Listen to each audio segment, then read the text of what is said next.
Hey guys, welcome back to my kitchen. Today we're making a potato leek soup.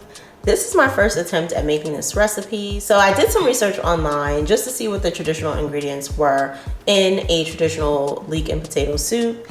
And I went ahead and put together basically a ratio of seasonings that I thought would flavor the soup well and complement the traditional flavors. So in addition to showing you guys how to make this, I will be testing this recipe today. And these are all of my ingredients here. So we have some potatoes, I have some vegetable broth. I have 4 cups right now. I'm gonna add 2 additional cups of water, but I went ahead and put 2 tablespoons of vegetable base in here. I have 2 leeks. I have a combination of salt, pepper, white pepper, thyme, and I'm actually using oregano. I wanted to use marjoram. That is one of the recipes I saw called for it, but I don't have marjoram right now. So oregano is kind of like a cross between, I would say, thyme, marjoram, and basil. And I went ahead and used the oregano to kind of like complement that flavor that you would typically kind of get from marjoram. So with the thyme, I think I'll be okay with that. I also have here 3 bay leaves. I have 3 tablespoons of butter, 2 healthy teaspoons of minced garlic. I have a couple of tablespoons of olive oil, a cup of heavy cream, an onion, and 2 celery stalks. And I also have a couple of fresh sprigs of thyme. I have this on hand. If you don't have that, you know, dried thyme would be enough. I probably would add maybe another half a teaspoon to a teaspoon to complement this. I have about 3 sprigs of fresh thyme. So I'm gonna go ahead and start by dicing up my celery. So celery didn't appear to be an ingredient in the actual like traditional leek and potato soup, but I feel like celery is one of those things, especially in, I guess, Americanized cooking, where it's just something that really adds a little something extra to the soup. If you don't have fresh celery on hand, you can actually go ahead and use like celery seed. I would use probably the equivalent of maybe a 1/4 teaspoon to half a teaspoon, depending on how much you like celery per stalk. That's my suggestion if you don't have fresh celery on hand. I'm using 2 stalks of celery. I think that should be more than plenty. We're not looking for celery flavor, but you know, again, just that little something extra that it adds to the soup.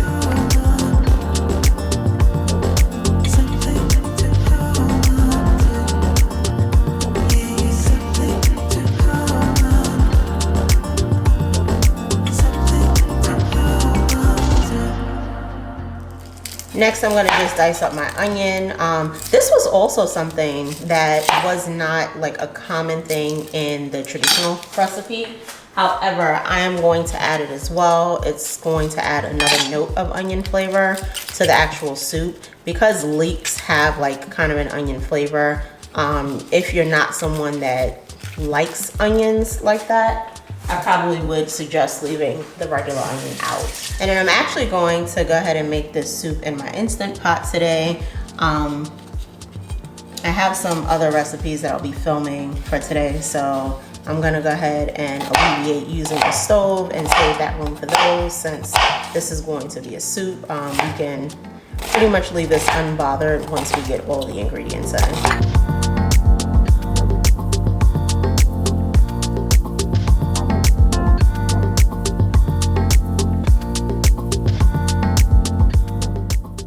So here I just have my potatoes. I went ahead and peeled and rinsed these. I'm going to cut them into like medium-sized dices. Nothing too big or too small. Small enough for them to cook quickly, but not so small that they disintegrate. This is going to be a soup that I blend with an immersion blender once I'm done. So, you know, I'm not concerned about trying to have them break down because I'll use a utensil to do that or tools to do that.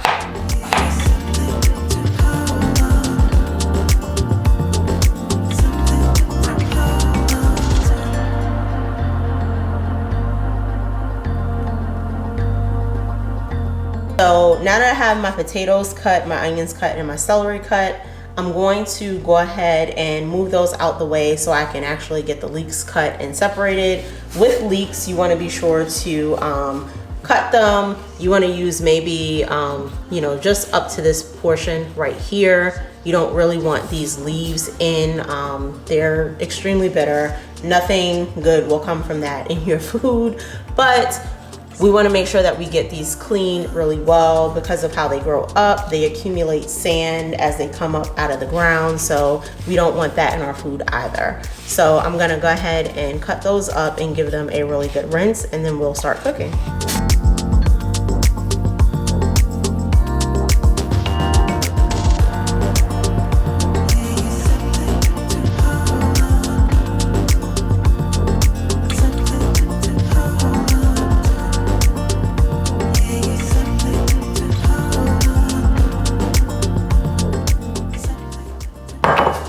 I'm just adding a little bit of vinegar to the water to help get off like any germs or help the dirt like remove itself. And then I'm just gonna add in the celery and the onion.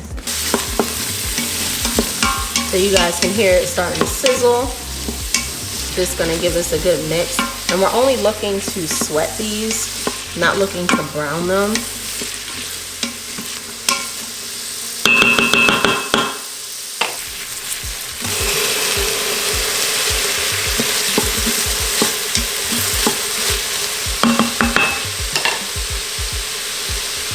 So I'm just adding in my leeks now, little by little. I'm pulling them straight out the water and adding them to the pot. So it's coming in sections, but at the same time, just trying to make sure I got like all the dirt off. So I'm just gonna let that cook down for a few minutes, and then we'll go ahead and start to add in our like butter and garlic and spices to toast. So at this point, I'm gonna add my butter. Allow that to melt a little bit. There is a little bit of excess water just from the leeks having had like some water on them. Because we're making a soup, that's totally fine. If I wasn't making a soup, I would have been sure to like dry the leeks off a little bit. Because we're not looking for like any browning here, it's really not a big deal. And I'm just gonna add in the garlic and let that start to saute just a bit.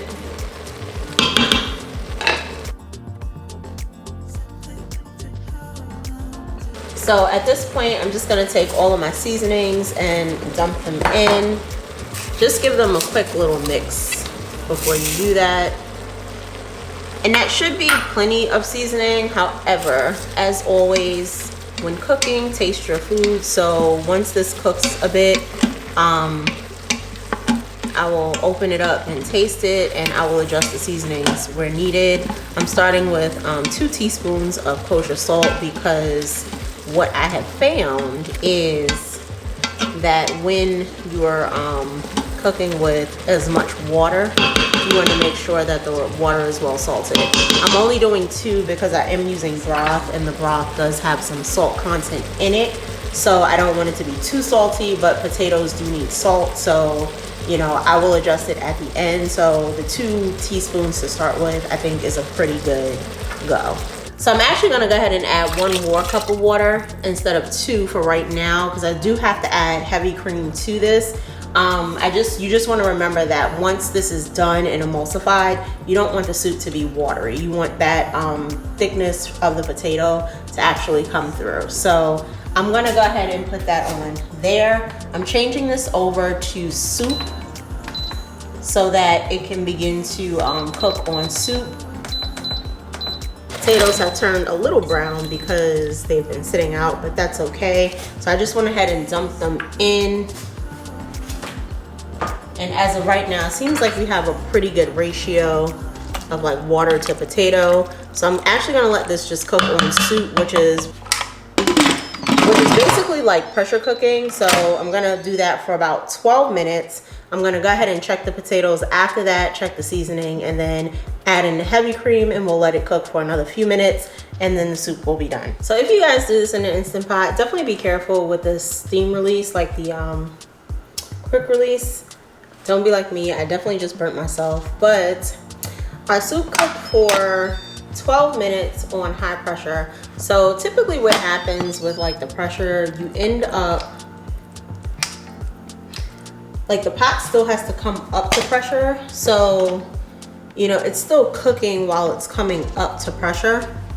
And you just want to take that into account when you're setting your actual time. So this actually looks really, really good. I should have got a fork to test the potatoes, but I got a spoon to go ahead and taste the broth so I can determine what seasonings I need to put in here.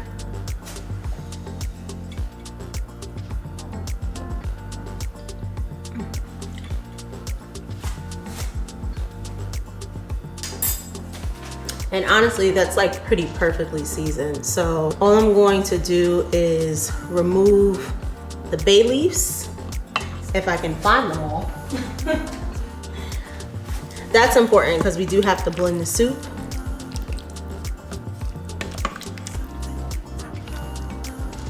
There we go.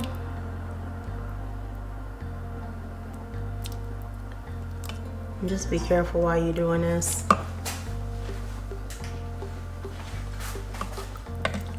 And then if I can find these sprigs of thyme, I'll remove those also.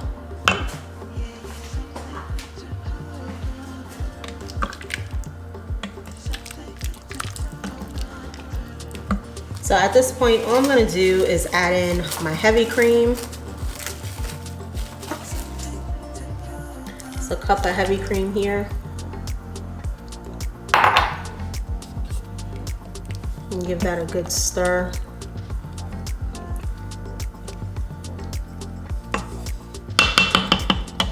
And then I'm just gonna come in with the immersion blender and blend this all together. Now, what you can do and what I probably will do once I blend this is just put this back on for maybe like 2 minutes on that same pressure cook, just to allow the soup to blend with the heavy cream. But honestly, you don't even have to do that if you don't want to.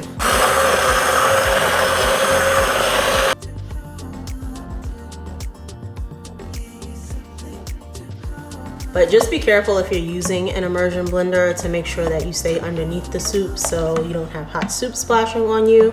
But this is pretty much the finished product. And this actually turned out to be a pretty good consistency. So looking at this, I'm not even going to go ahead and like reheat the soup. I don't think I need to.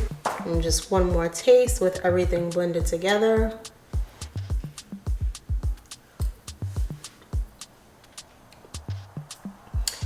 That is perfection, y'all. I mean perfection. The last time I had potato leek soup was a very long time ago. I worked at Au Bon Pain, if you're familiar with that, and they served a really, really good leek and potato soup. And this, when I say the flavor is like spot on, it is spot on. So the next time I make this, I probably will test it out with the marjoram. But like I said, I think the oregano was a good substitute. Marjoram is kind of like a balanced combination of oregano, thyme, and like basil. So oregano is definitely a good substitute if you don't have marjoram on hand, and this came out A1. So I hope you guys enjoyed cooking this recipe with me. Please give this video a like, hit that subscribe button, and leave me a comment down below. Let me know what you think, if you've tried this soup before, if you plan to make it. And I appreciate you guys for watching the video. I will see you in my next one. Bye.